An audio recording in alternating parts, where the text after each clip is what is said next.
Myanmar's military leader said on Monday his junta would hold a new election and hand power to the winner as tens of thousands of people took to the streets for a third day to protest against the coup that overthrew Aung San Suu Kyi's civilian government.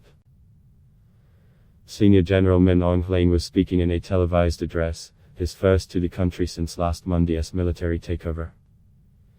He did not say when the election would be held, but repeated claims that last November's poll, won by Suu Kyi's National League for Democracy, had been fraudulent. In the capital Naypyidaw, crowds of protesters chanted anti-coup slogans and told police they should serve the people, not the military.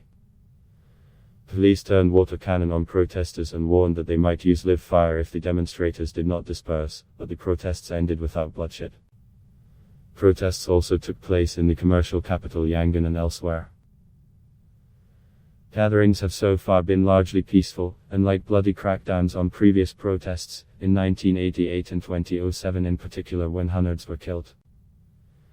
The generals had already tried to justify the takeover on the grounds of election fraud, rejected by the election committee, and had promised a new poll.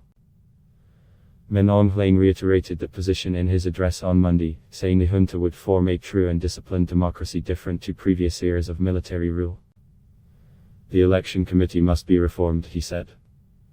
He accused it of using the coronavirus pandemic as an excuse to prevent fair campaigning. We will have a multi-party election and we will hand the power to the one who wins in that election, according to the rules of democracy, he said.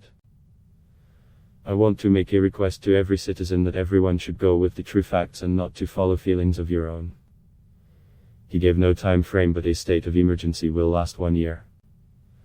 Upping the stakes in the crisis, state media had earlier signaled possible action against protesters.